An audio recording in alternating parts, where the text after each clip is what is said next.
इतिहासात काही माणसं नेता म्हणून ओळखली जातात, पण काही माणसं युग बनून जातात. आणि हिंदू हृदय सम्राट बाळासाहेब ठाकरे हे नाव नेता नव्हे, तो एक विचार, एक आग, एक वादळ होतं. आज हिंदू हृदय सम्राट बाळासाहेब ठाकरे यांची जयंती आहे, ज्यांनी शब्दांनी नव्हे तर वज्रासारख्या वाक्यांनी सत्ता हादरवली. बाळासाहेब म्हणजे एक असा माणूस ज्यांच्याकडे पद नव्हतं, पण तरीही मुख्यमंत्री, पंतप्रधान, अधिकारी सगळे त्यांचं नाव ऐकताच सावध व्हायचे.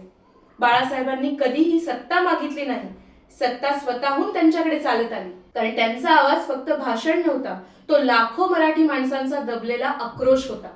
मराठी माणूस मुंबईत उपरा वाटतोय, मराठी भाषा दुय्यम ठरतेय, हिंदूंचा स्वाभिमान पायदळी तुडवला जातोय, हे बाळासाहेबांनी फक्त पाहिलं नाही, त्यांनी आवाज उठवला आणि त्या आवाजाला शक्ती देखील दिली.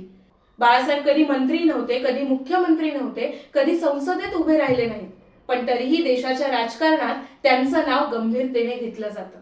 कारण बाळासाहेबांकडे पद नव्हतं, पण प्रभाव होता. आणि तो प्रभाव शब्दांमधून नव्हे तर ठाम विचारांमधून निर्माण झाला होता.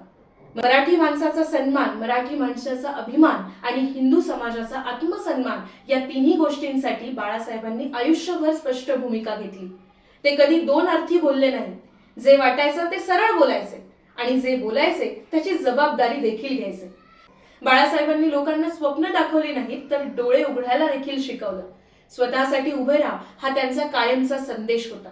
आज त्यांच्या जन्मशताब्दी वर्षात आपण हे लक्षात ठेवलं पाहिजे की बाळासाहेबांचा वारसा फक्त स्मारकांमध्ये नाही, तो विचारांमध्ये देखील आहे.